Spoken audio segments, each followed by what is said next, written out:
तो बरज़ख के बारे में आपने तकरीबन सुन ही लिया होगा कि आजकल मार्केट में किस तरह इस ड्रामे के ऊपर क्रिटिसिज्म किया जा रहा है और क्या क्या हमें चीज़ें इससे रिलेटेड देखने को मिल रही हैं। तो इन सभी चीज़ों से रिलेटेड मैं इस वीडियो में बात करूंगा और तकरीबन एक सॉर्ट ऑफ मैं रिव्यू सा कर दूंगा जिसमें मैं ओवरऑल आपको बता दूंगा कि ये ड्रामा किस तरह का था, जिसमें ईमानदारी के साथ मैं आपको बताऊं जो कि मैं ये ड्रामे की पहली एपिसोड देखने के बाद हर किसी को कह रहा था कि भाई साहब ये ड्रामा हमारे लिए बिल्कुल भी नहीं बना। क्योंकि जो ऑडियंस होती है ना वो 3 तरह की होती है। एक होती है जो टाइम पास वाली, उससे ऊपर होती है जो हाँ थोड़ा बहुत अच्छा मटेरियल देख लेती है पर फिर भी वो आ जाके वही टाइम पास और घिसे पिटी मटेरियल को ज्यादा प्रेफर करती है। फिर उसके बाद आती है एक अपर लेवल की ऑडियंस जो कि किसी मूवी किसी ड्रामे की असल स्टोरी को असल पोटेंशियल को फील करना जानते हैं। वो लोग ऐसी चीजों के थोड़े से पार्ट को ही देख के अंदाजा लगा लेते हैं कि ये चीजें अपने अंदर कितने हैवी पोटेंशियल को लेके चल रही हैं, जिसके बारे में आई नो काफी लोग ये मेरी बात सुन के अभी से मुझे गालियां देना शुरू हो गए होंगे कि भाई मैं बात क्या कर रहा हूँ। लेकिन रुको, मैं सारी चीजें आपको स्टेप बाय स्टेप क्लियर करता हूँ, जिसके मुतालिक मैं सबसे पहली चीज यही कहना चाहूंगा कि हमारी ऑडियंस, पाकिस्तानी ऑडियंस इस ड्रामे को इतना क्रिटिसाइज, इतना हकारत से इसलिए देख रही है क्योंकि इन लोगों के जहनों में एक बात फिट कर दी गई है कि भाईजान इसमें हमें बोल्ड सीन्स देखने को मिले हैं, यानी कि वो वाले सीन्स जो बंदा अपनी फैमिली के साथ बैठ के नहीं देख सकता। तो यार मेरी नजर में आपका ये पॉइंट ही गलत है, क्योंकि सबसे पहली चीज ये आपको जबरदस्ती दिखाया नहीं जा रहा। किसी हम चैनल या ARY के ऊपर ये ड्रामा 8 बजे की टाइमिंग से नहीं नशर हो रहा कि आप लोग अपनी फैमिली के साथ बैठ के ये ड्रामा देखो। इस ड्रामे के जो राइटर्स हैं उन लोगों को ये बात अच्छी तरह से क्लियर थी कि हम लोग स्क्रीन पर क्या दिखा रहे हैं, तो इसीलिए उन्होंने इंडियन प्रोडक्शन कंपनी जी जिंदगी की प्रोडक्शन में ड्रामा बनाया और उन्हीं के यूट्यूब चैनल पे रिलीज किया कि भाई साहब वो इस बात को प्रॉपर्ली क्लियर कर देते हैं कि हम ऐसा मटेरियल किसी को जोर जबरदस्ती के साथ नहीं दिखा रहे। ये बकायदा किसी चैनल के ऊपर नहीं नशर किया जा रहा, आप लोग जाके इसे खुद सर्च करके देखते हो। अब वो आपकी मर्जी, आप अकेले देख रहे हो या फैमिली के साथ देख रहे हो, और ये चीज़ आप पर डिपेंड करती है कि आप इस ड्रामे को अकेले देखोगे या फैमिली के साथ देखोगे। और फिर उसके बाद मैं दूसरा पॉइंट आपको बताता हूँ कि हमारी ऑडियंस इस ड्रामे को क्यों इतना तनकीद कर रही है। वो इसलिए यार कि इस ड्रामे की जो स्टोरी है ना वो हमारी ऑडियंस को रत्ती भर समझ में नहीं आई,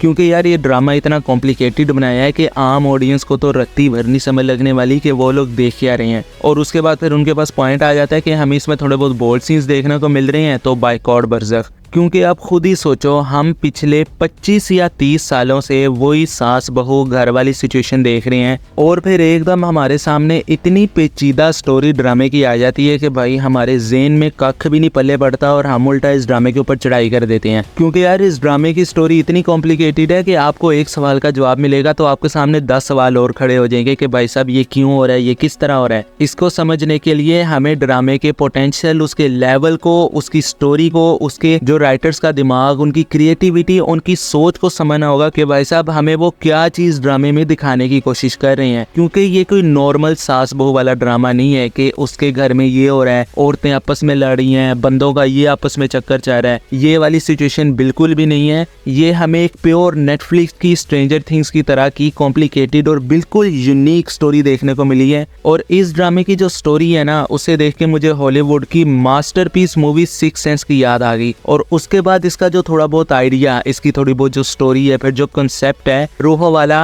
वो आमिर खान की तलाश मूवी से भी बहुत ज्यादा मैच करता है। और फिर उसके बाद ये जो पूरा कॉन्सेप्ट डाला है ना कि दो जहान आपस में मिल जाएंगे तो दुनिया फना हो जाएगी, फिर जाहिर और गैब का जब मिलन होगा तो उसके बाद चांद पूरा लाल हो जाएगा, दिन में तारीकी छा जाएगी। इस चीज को अगर आप बहुत ही डीपली अंडरस्टैंड करना चाहते हो ना तो सीरियसली एक सीरीज है अपने किंग कॉन्ग वाले हीरो की, चैपल वेट नाम करके, यार वो आप सीरीज जाके देख लो एक दफा। वो पूरी वेब सीरीज तकरीबन इसी प्लॉट, इसी स्टोरी के ऊपर चलती है और आपको आखिरी एपिसोड में वो सारी चीजें होती हुई भी नजर आती हैं। और उसके बाद फिर यार इस ड्रामे की एक और खास बात, इसका डायरेक्शन, इसके कैमरा शॉट्स, इसके कैमरा एंगल्स, जो कि यार अगर मैं सिंपल वर्ड्स में कहूँ एक परफेक्ट सिनेमा को डिक्लेयर करते हैं। कि इसमें यार जो परफेक्ट सिमेट्रिकल कैमरा एंगल्स का यूज किया है जो कि एक मिरर इमेज को शो करते हैं, जिसे देख के आपको पता लगता है कि वो पूरा सीन कितना क्लीन और कितने प्रोपोर्शनल वे के अंदर डायरेक्टर आपको दिखाना चाह रहा है। जिसमें जो सबसे खूबसूरत सीन था ना वो यार पहली एपिसोड के एंड पे वो जो म्यूजिक सीक्वेंस एक पूरा चलता है कि बगैर किसी कट हट के नॉन स्टॉप कैमरा मूव करता है और एक कैरेक्टर के अकॉर्डिंग आपको पूरी वहाँ पर स्टोरी एक बिल्डअप कर देता है। और फिर इस पूरे ड्रामे को जिस चीज़ ने और ज़्यादा खूबसूरत बनाया है वो यार इसका जो बैकग्राउंड म्यूजिक है ना, इस पूरे ड्रामे में जो म्यूजिक यूज़ किया गया है वो बहुत ज़्यादा ब्यूटीफुल है। स्पेशली जो सबसे ज़बरदस्त मुझे म्यूजिक का पार्ट लगा वो जो एपिसोड 4 में हमें थोड़ा सा सीक्वेंस देखने को मिलता है वो बहुत ज़्यादा खूबसूरत था।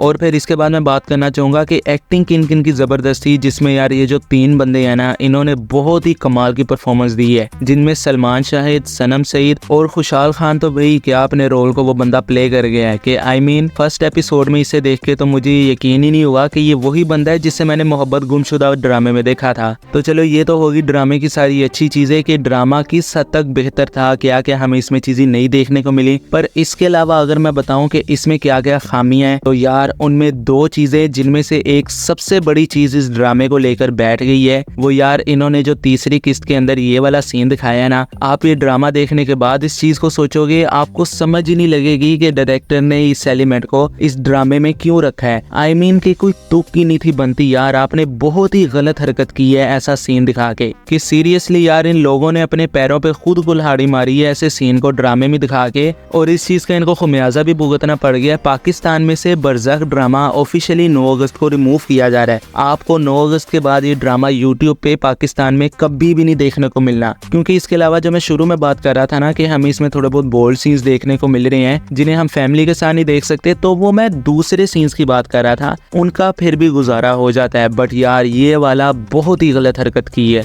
और मेरी नज़र में इनके साथ ये बिल्कुल ठीक हुआ है जो ये ड्रामा अब ऑफिशियली पाकिस्तान से रिमूव हो रहा है। क्योंकि यार जैसा मैंने पहले कहा, आप ड्रामा देखने के बाद इस चीज़ के बारे में सोचोगे आपको कोई रीज़न ही नहीं समझ आएगा कि इस सीन को, इस पूरे एलिमेंट को ड्रामे में डालने की आखिर क्या तुक बनती थी। फिर भी इन्होंने थोड़ा बहुत हटके दिखाने की कोशिश में कि हम लोग कोई नई चीज़ दिखा रहे हैं, इन्होंने बहुत ही गलत चीज़ दिखा दी है। और फिर उसके बाद मैं दूसरे पॉइंट का आपको बताऊं कि ड्रामे में कौन सी दूसरी खामी मुझे लगी, वो यार ये कि पहली 4 किस्तों तक ये ड्रामा बहुत ज़बरदस्त चलता है, आपको एक एक चीज़ क्लियर होती है। बट आखिरी की जो 5वीं और 6ठी किस्त है ना, वो देख के आपको ऐसा फील होता है कि यार ये इन्होंने कुछ बच्चों वाली सिचुएशन इस ड्रामे में डाल दी है। कि सबसे पहले तो जो सलमान शाहिद का कैरेक्टर है जफ़ार, वो पहले अपने भाई को गंदी गंदी माँ बहन की गालियाँ निकालता है, फिर उसके बाद अगले सीन में उसको अपने भैया जी की याद आ जाती है कि अब वक्त आ गया उसको गले लगाने का क्योंकि हम एक हैं। तो यार ये बहुत बच्चों वाला पॉइंट था। कसम से आपका जितना भी मज़ा होता है ड्रामे का, आपके सस्पेंस होता है ना कि अब आगे क्या होगा, आपका वो सारा मज़ा ख़राब हो जाता है कि चांद खून की तरह लाल हो जाएगा, दिन पूरा तारीकी में चला जाएगा, पता नहीं क्या क्या होने वाला है। पर दिखाने की बारी में ज़रा मज़ा नहीं आया कि इन्होंने तकरीबन आखिरी किस्त तो यहाँ पर याद ज़ाया कर दी है कि ये लोग पहाड़ियाँ चढ़ रहे हैं, पहाड़ियाँ चढ़ चढ़ के थक रहे हैं। और फिर इसके बाद सबसे बड़ी बात कि इन्होंने जफ़ार और महताब वाले एंगल के ऊपर इतना ज़्यादा फोकस नहीं किया जितना ये लोग लास्ट एपिसोड में सनम सईद के कैरेक्टर के ऊपर फोकस कर गए हैं। पर चलो इन्होंने जिस तरह से आखिरी एपिसोड को एंड किया ना, वो फिर भी काफ़ी बेहतर हमें लगता है देखने में। पर चलो ओवरऑल कुल मिला के मैं यही कहूँगा कि बरज़ख ड्रामे को कोई चीज़ लेकर बैठी है ना, तो यार वो ये वाला सीन था। कसम से अगर ये वाला सीन ये लोग ड्रामे में ना डालते तो इस ड्रामे के ऊपर इतनी तनकीद नहीं थी होनी जितनी आज हो रही है। पर चलो यार, ये मैंने जो आपको सारी चीज़ें बताई है ये मेरा नज़रिया था ड्रामे को लेके। आप भी मुझे अपने बारे में बताओ कि आपके इस ड्रामे को लेके क्या ख्यालात हैं, आप क्या सोचते हो इस ड्रामे के बारे में। और उसके बाद फिर यार एक दफ़ा फिर से सॉरी कि अगर किसी को मेरी कोई बात बुरी लग गई हो तो उसके लिए आई एम वेरी सॉरी, क्योंकि मैंने बताया ये मेरा नज़रिया था ड्रामे को लेके। और हाँ, उसके बाद एक और चीज़ के काफ़ी लोगों की ये भी कंप्लेन है कि इन्होंने बरज़ख में काफ़ी सारे डेमोनिक सिम्बल्स का भी यूज़ किया है कि आई मीन जो शैतान की इबादत करने वाले लोग नहीं होते, वो लोग इस तरह के सिम्बल्स को यूज़ करते हैं शैतान की इबादत करने में। तो इन्होंने उससे रिलेटेड थोड़ी बहुत चीज़ें इस ड्रामे में डाली हैं जिनके बारे में मैं आपको अपनी अगली वीडियो में बताऊंगा, और वो पूरा कंसेप्ट और वो पूरी थ्योरीज जितने आपके शक वगैरह वो सारे क्लियर कर दूंगा। और उसके बाद फिर एक और बात कि इस ड्रामे के जो एंड पर क्रेडिट्स वगैरह जिन्हें हम कहते हैं कि नंबर चल रहे हैं, उनके बाद एक छोटा सा सीन आता है जिसे हम पोस्ट क्रेडिट सीन कहते हैं। तो वो सीन क्या ड्रामे के फ्यूचर पे इम्पैक्ट करेगा या हमें कोई इसका सीजन 2 देखने को मिलेगा, तो वो भी मैं आपको अपनी अगली वीडियो में बताऊंगा। तो वो जानने के लिए यार प्लीज़ चैनल सब्सक्राइब कर देना और मुझे कमेंट्स में ज़रूर बताना कि आप क्या थॉट्स रखते हो मेरी इस ओपिनियन को लेके।